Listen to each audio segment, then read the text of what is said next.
fin de la visite en terre ivoirienne du président du Burkina Faso, Michel Kafando a effectué une visite d'amitié et de travail en Côte d'Ivoire sur invitation de son homologue Alassane Ouattara.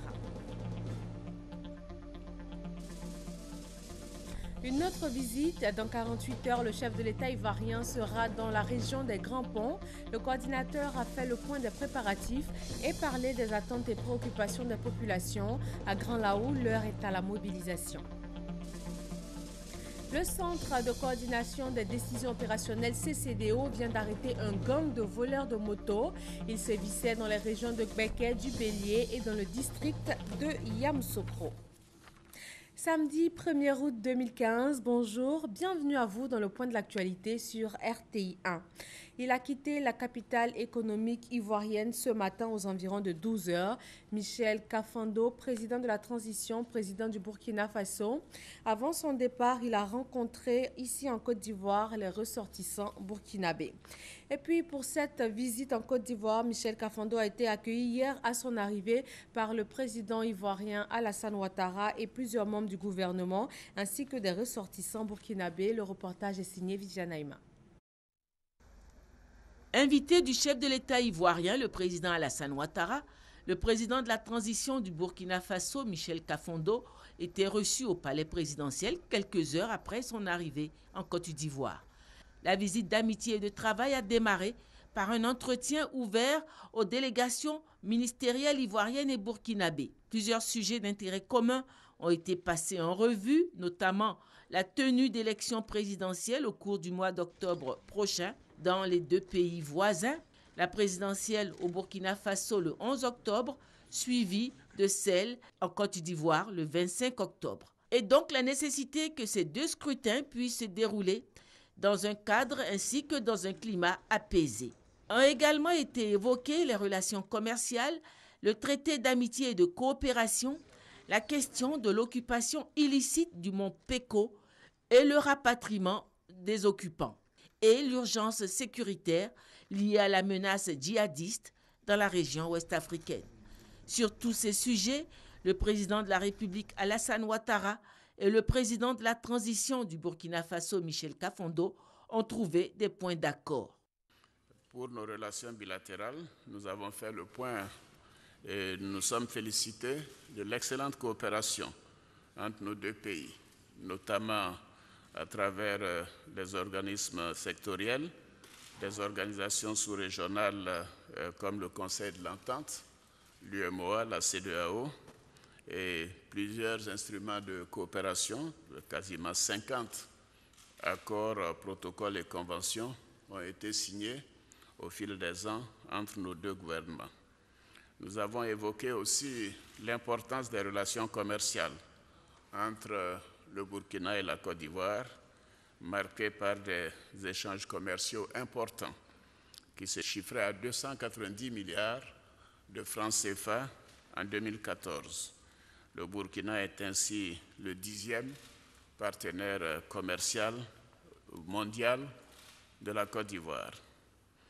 Pour le traité d'amitié et de coopération, qui doit se tenir généralement dans la dernière semaine du mois de juillet, nous sommes convenus que compte tenu donc, des contraintes liées à la préparation des élections dans nos deux pays, que les visites du Premier ministre et cette visite de travail, bien sûr, nous permettront de préparer pour l'année prochaine le sommet du traité d'amitié et de coopération.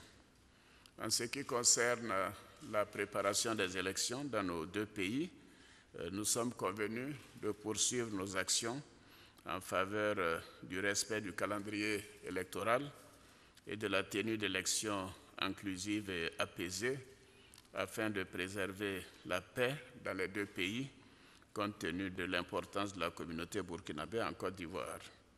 Nous avons également abordé la question du mont Peko et nous sommes convenus que tout sera mis en œuvre pour que le départ des volontaires vers le Burkina se fasse vers la fin de l'année, une fois que nous serons mis d'accord sur les modalités qui seront donc définies par la commission conjointe mise en place à cet effet et d'ailleurs qui a eu le soutien du Haut Commissariat aux réfugiés des Nations Unies. Monsieur le Président, nous avons également bien évidemment échangé sur les questions de sécurité régionale, sécurité frontalière, notamment avec les menaces récentes qui nous sont parvenues du Mali à nos frontières communes au Burkina comme en Côte d'Ivoire et les actions qui ont été prises. Et nous avons décidé de renforcer notre coopération en matière de renseignement. Et comme je vous l'ai indiqué, nous avons déployé nos forces de défense et de sécurité à nos frontières nord pour prévenir toute surprise. Évidemment, c'est une situation qui n'est pas seulement régionale, elle est mondiale et nous devons donc de continuer d'être très vigilants. Cette visite a été une bonne opportunité pour nous d'échanger, de partager un certain nombre de préoccupations dans l'ordre d'abord de la coopération entre nos deux pays. Entre la Côte d'Ivoire et le Burkina, il y a un certain nombre de projets vitaux pour les deux pays, des projets d'infrastructures routières, des projets d'échanges commerciaux.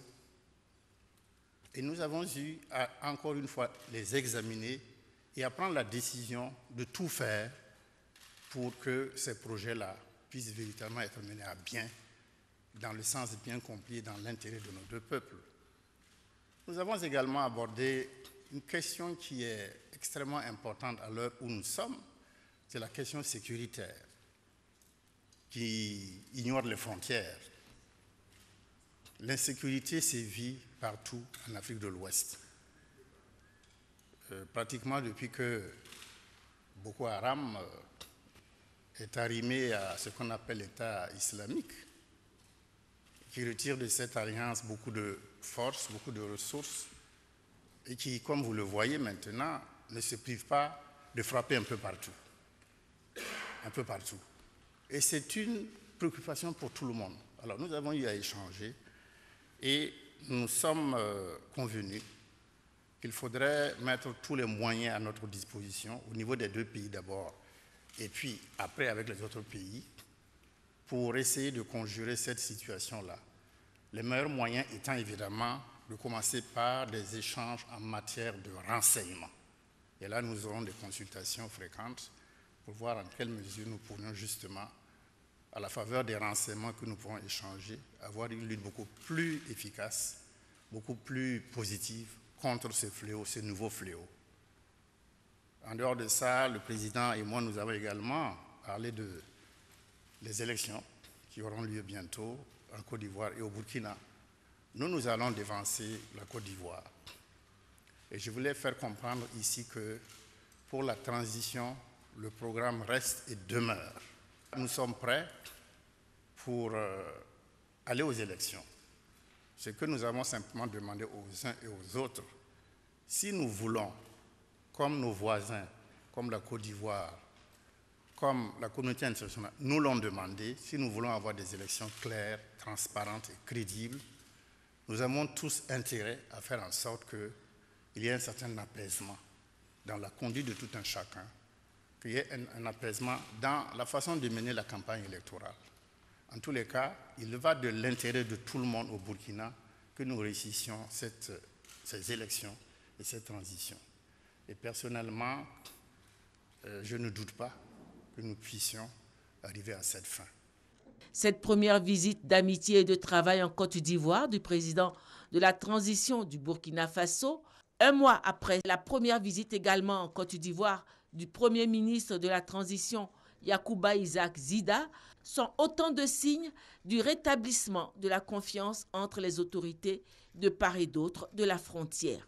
Le président de la République, Alassane Ouattara, et son hôte, le président de la transition du Burkina Faso, Michel Kafondo, se sont félicités de leur volonté commune de sauvegarder les liens séculaires de fraternité et de solidarité entre la Côte d'Ivoire et le Burkina Faso. Entre la Côte d'Ivoire et le Burkina Faso, il ne saurait y avoir de problèmes, de difficultés. Je le dis parce que beaucoup se sont plu à interpréter le fait que le président de la transition ne soit pas venu ici depuis longtemps comme étant un signe de difficulté ou d'incompréhension. Je le dis tout net, entre le président Dramane Ouattara et moi-même, il n'y a pas de problème. Entre le Burkina et la Côte d'Ivoire, il n'y a pas de problème. Depuis que nous sommes chargés de conduire la transition au Burkina, j'ai eu l'occasion de rencontrer le président Ouattara au moins 3 fois. Et toutes les 3 fois, nous avons échangé. Toutes les 3 fois, nous avons partagé nos problèmes. Et toutes les 3 fois, nous nous sommes séparés dans la bonne compréhension, dans l'amitié, dans la fraternité. Je tiens à le dire pour éviter évidemment toutes ces mauvaises interprétations que l'on peut entendre de part et d'autre.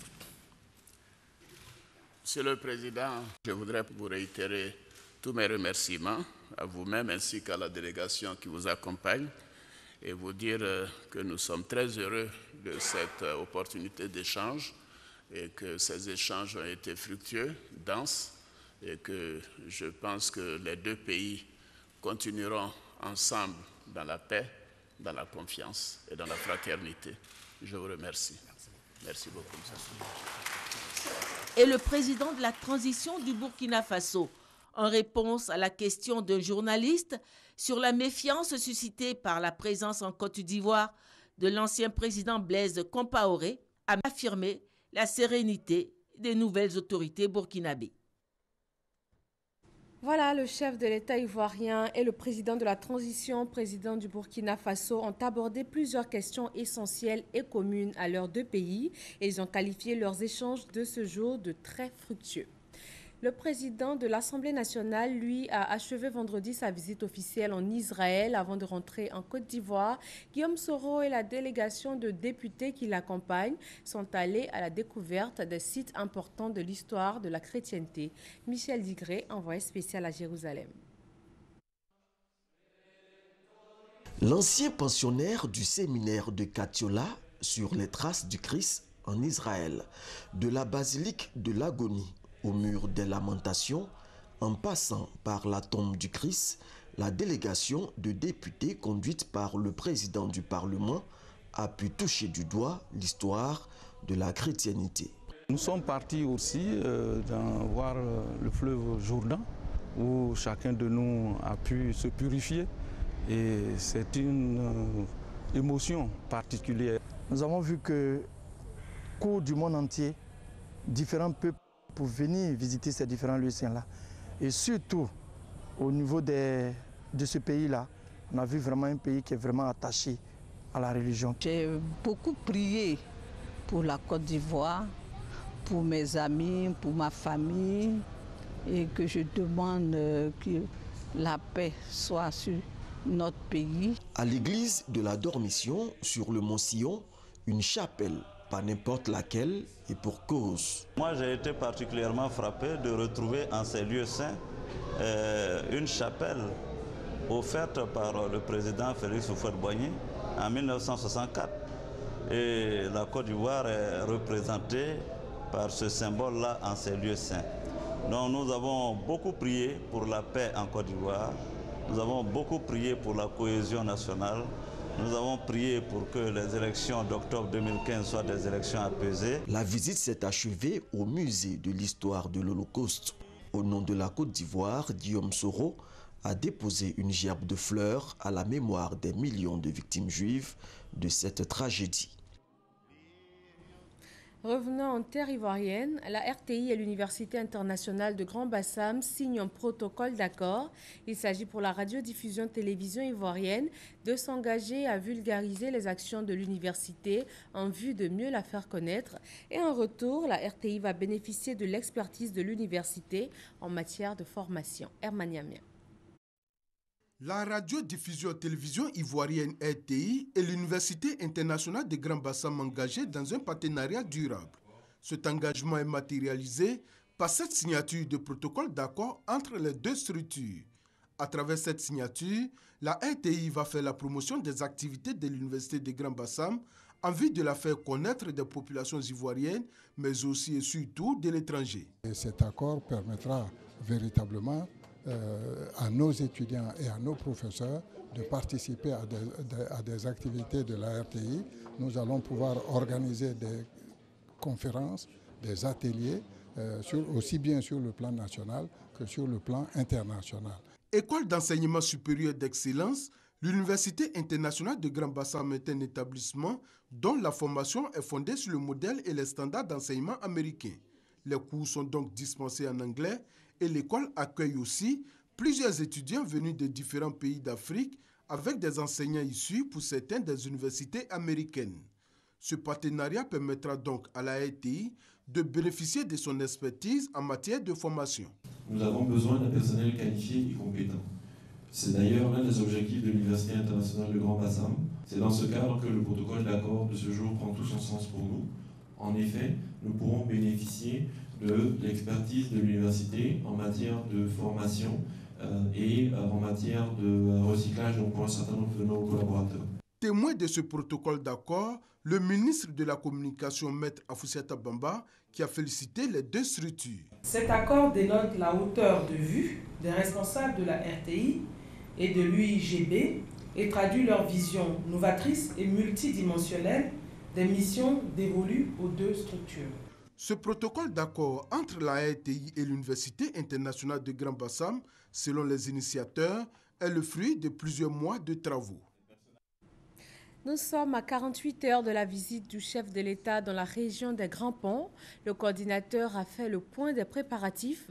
Il a invité les populations à réserver un accueil chaleureux au couple présidentiel et il a mentionné aussi les attentes et préoccupations de ces populations. C'est une joie, n'est-ce pas, ineffable pour nous de recevoir le président Alassane Ouattara. 201 mini-cars qui sont prévus pour le transport dès 4 heures du matin, des fils et des filles, n'est-ce pas, donc de l'Eboutou. Selon le coordonnateur, la mobilisation sera un véritable moment de communion entre le peuple du Leboutou et le président Alassane Ouattara lors de la visite d'État du président dans la région des Grands Ponts. Les populations qui ont longtemps attendu cette visite la veulent mémorable et historique. Cette visite d'État soit une réussite totale. Il y a au moins 29 000 âmes qui seront dans la ville de Dabou et 50 000 âmes qui, sur tous les axes, n'est-ce pas, qui débouchent sur la ville de Dabou, et puis qui seront là pour accueillir dignement leurs fils. Alassane Ouattara, un bâtisseur de qui les populations attendent beaucoup du fait des atouts touristiques et agricoles qu'offre la région. Elles sont sûres d'une chose, les actions du couple présidentiel permettront de booster le développement de leur région, surtout en matière d'autonomisation des femmes et des jeunes. La première dame va donc arriver. Quand elle arrive, c'est avec des dons, des vivres, des non-vivres, et même des fonds pour aider les coopératives féminines. Parce que ces jeunes ont des diplômes et qui ne peuvent pas travailler, c'est un soulagement. Cette visite d'État dans la région des Grands Ponts est prévue pour ce lundi 3 août. Et à Grand Laou, l'heure est à la mobilisation. Tout le monde veut faire de cette visite dans la région des Grands Ponts une réussite totale. Abou Sanogo. Le président de la République, Alassane Ouattara, sera le lundi 3 août dans le département de Grand Laou. Il animera un meeting au stade Henri Konan Bédié de la ville. À cet effet, élus, cadres, leaders communautaires, guides religieux sonnent la mobilisation des filles et fils de la région pour un accueil des plus chaleureux de l'hôte de marque. Le président Alassane vient à plusieurs titres, mais je retiens 2 titres. Premier titre en tant que chef de l'État, mais deuxième titre en tant que fils de Grand Laou. Et nous sommes fiers et heureux de l'accueillir. Et ce qui est intéressant, c'est que nous allons accueillir en même temps son épouse. Nous sommes tellement heureuses. Les femmes, la population de Laou est tellement heureuse. C'est primordial. C'est un événement sans nom. Nous n'avons rien à dire qu'à dire merci à M. le Président de la République. Le passage du président de la République Alassane Ouattara à Grand Laou insufflera selon les cadres de la région une nouvelle dynamique au développement local. Grand Laou qui sait faire les choses en grand est à pied d'œuvre pour réserver un accueil des plus chaleureux, un accueil des plus populaires, un accueil des plus mémorables au chef de l'État. La mobilisation, elle est en train de s'organiser et les populations sortiront des hameaux, des campements pour dire au président qu'il est notre président et que nous souhaitons qu'il reste longtemps avec nous. Aujourd'hui, ce que Grand Laou lui réserve, c'est un immense accueil c'est une mobilisation totale. Laissons les gens arriver à Grand Laou et ces gens-là verront ce que Grand Laou réserve au président de la République. Dans tous les cas, les populations qui attendent beaucoup de cette visite d'État s'engagent à réserver un accueil digne au président de la République. Direction Jacquesville, à quelques 2 jours de cette visite dans la région des Grands Ponts. Le pont Philippe-Grégoire Yassé relie la ville au reste du pays depuis maintenant 3 mois. C'est toute une région qui a été désenclavée grâce à l'ouvrage. Juliette Ouya. 3 mois après l'inauguration du pont Philippe-Grégoire Yassé, tout bouge dans le département de Jacquesville. Les activités économiques se développent progressivement. Des maquis et restaurants ont vu le jour récemment, d'autres sont encore en construction. Les réceptifs hôteliers font le plein. Le coût du transport, lui, a été revu à la baisse. De 800 francs, il passe à 400 francs CFA. Dieu merci, c'est maintenant qu'on a le pont. Ça va. On va, on vient sans problème. Ils vont les brocher et puis passer en frais. C'est que si, quand ils vont là, ça va. Si les finances dans le département de Jacquesville vont bon train, la situation sécuritaire, elle, laisse à désirer. C'est un véritable problème pour la ville. Il y a des vols de motos, il y a des braquages. Quand nous travaillons jusqu'à une certaine heure, on ne sait pas qui peut venir nous attaquer, qui peut venir nous brigander. Cette insécurité est due en l'absence d'un commissariat de police dans le département. Le comble de tout cela, c'est que notre brigade de gendarmerie ne dispose plus de véhicules de fonction. Si bien que lorsque une alerte est donnée, ils mettent assez de temps avant d'arriver sur les lieux parce que les patrouilles se faisant en pied. Jacquesville est devenue accessible pour les personnes honnêtes, mais accessible aussi pour les personnes mal intentionnées. Et donc, depuis quelque temps, nous notons quelques agressions, quelques vols, et ça devient de plus en plus récurrent. Le président de la République, Alassane Ouattara, va effectuer une visite d'État le 3 août prochain dans la région des Grands Ponts. Les populations de Jacquesville espèrent des retombées positives de son séjour, notamment la solution aux problèmes sécuritaires. Le Centre de coordination des décisions opérationnelles CCDO vient d'arrêter un gang de voleurs de motos. Ils sévissaient dans les régions de Gbeke, du Bélier et dans le district de Yamoussoukro. Herman Niamia.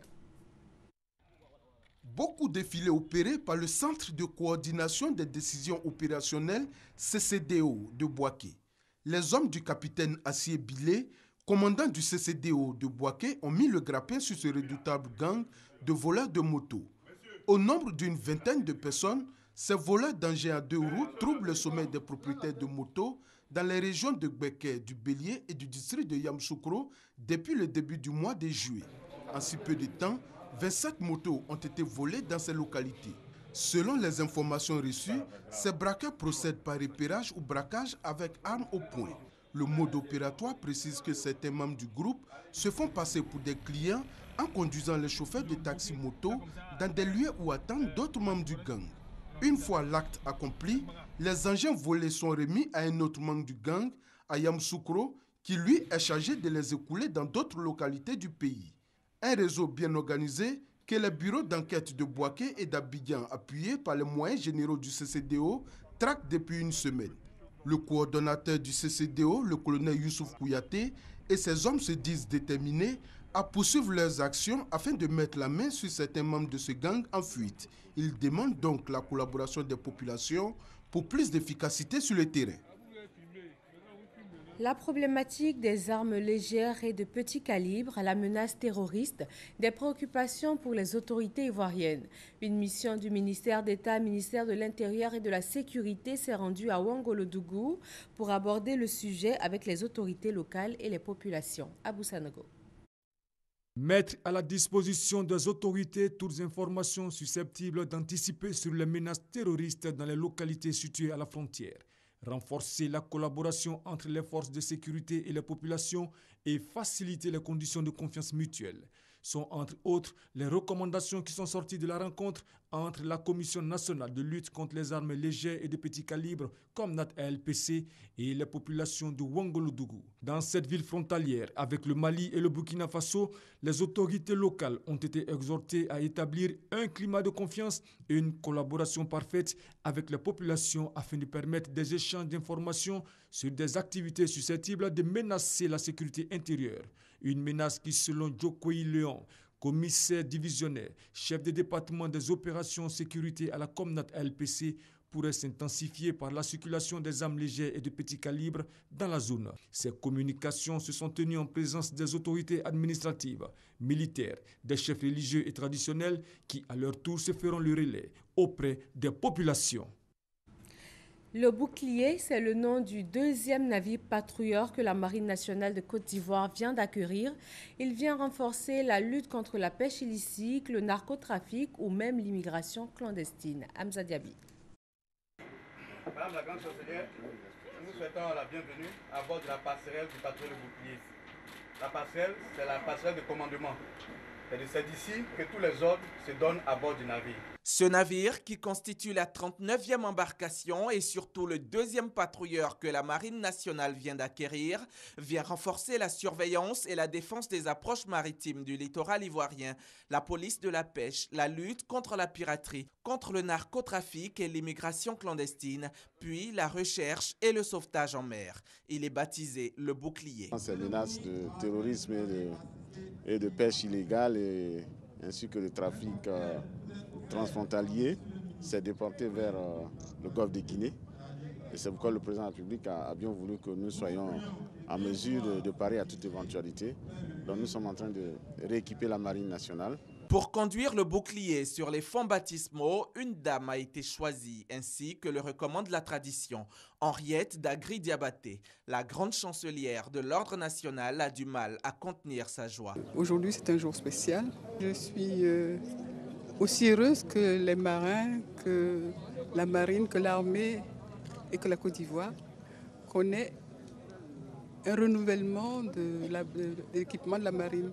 Parce que ce sont des éléments qui vont permettre d'avoir plus de sécurité pour la Côte d'Ivoire. Jakari Konaté, commandant la Marine nationale, profite de l'occasion pour confier une mission à la marine. Les marins caressent le secret d'espoir d'acquérir dans quelques années, grâce à vous, femmes illustres de Jacquesville, grâce à votre appui, votre influence et votre passion pour la mer, des navires de plus grande envergure seront mis à la disposition de la Marine nationale et achèveront de lui conférer son statut de puissance navale régionale pour le rayonnement d'une Côte d'Ivoire émergente. Le Bouclier a une longueur de 33 mètres sur une largeur de 5,6 mètres avec un tirant d'eau d'1,90 m et une vitesse maximale de 25 nœuds. Il a un déplacement de 80 tonnes. Ce sont les mêmes caractéristiques que le patrouilleur L'Émergence, dont le baptême a eu lieu le 5 août de l'année dernière. Le réseau des communicateurs professionnels de Côte d'Ivoire retrace les grands chantiers de développement du pays. Le livre d'or de la croissance économique et des actions de développement du président Alassane Ouattara compte également des contributions de spécialistes. Il va être préfacé par la grande chancelière Henriette Diabaté. Le reportage est signé Serge Coléa. En moins de 5 ans d'exercice du pouvoir, le président de la République Alassane Ouattara a posé des actions de développement significatives. Sa rigueur et son expérience ont permis à la Côte d'Ivoire de se doter d'infrastructures économiques et sociales, tant à Abidjan que dans de nombreuses villes de l'intérieur du pays. C'est le constat fait par le réseau des communicateurs professionnels de Côte d'Ivoire. L'organisation, dirigée par Claude Tamou, président du comité de rédaction, rédige en ce moment le livre d'or de la croissance économique et des actions de développement du président de la République. Les performances réalisées de 2011 à 2015 en termes de chiffres, d'informations techniques et des résultats, ainsi que les perspectives à l'échéance 2020 vont meubler ce livre d'or de 300 pages. Il faut avoir d'être d'une grande cécité pour ne pas voir ce qui a été fait par le président de la République et toute son équipe En ce qui concerne la cohésion sociale, en ce qui concerne le développement économique, en ce qui concerne les infrastructures, en ce qui concerne l'école, en ce qui concerne la santé. Et il y a des ponts dans des villages reculés qui désenclavent des villages. Ce sont des aspects que les gens ne voient pas. Il y a également les victimes de cette crise que nous avons vécue qui commencent à être indemnisées. Ce n'est pas un document de campagne, c'est la fin d'une période. Et la fin d'une période nous appelle au début de notre période. Donc avant d'aller dans l'autre période, qui est dans l'autre quinquennat, l'autre mandat, eh bien nous parlons de ce qui est réel, de ce qui existe. Le livre d'or de la croissance économique et des actions de développement du président de la République est présenté comme un ouvrage historique et institutionnel. Il sera préfacé par la grande chancelière de l'Ordre national, Henriette Dagri-Diabaté. Il sera disponible le 19 septembre 2015. Il est arrivé ce matin à Paris et il est en route pour Toulouse. Des experts malaisiens doivent se joindre à l'équipe qui va effectuer l'expertise pour déterminer si oui ou non le fragment d'aile retrouvé sur l'île de la Réunion appartient au MH370 de la Malaysia Airlines qui a disparu avec ses 239 passagers. Revenons pour finir sur le départ du président de la transition du Burkina Faso. Le président Michel Kafando a quitté Abidjan aux environs de midi. Il a effectué une visite de 48 heures en Côte d'Ivoire. Il a eu un tête-à-tête avec le président Alassane Ouattara. Il a visité les chantiers de la Maison du Faso au plateau. Puis il s'est rendu à la centrale électrique d'Azito. Le président de la transition a terminé son séjour en terre ivoirienne avec une rencontre ce matin avec la forte communauté burkinabé qui réside en Côte d'Ivoire. Et voilà pour ce 13h. Merci de nous avoir suivis. Très bon week-end et bon mois d'août à vous sur RTI 1.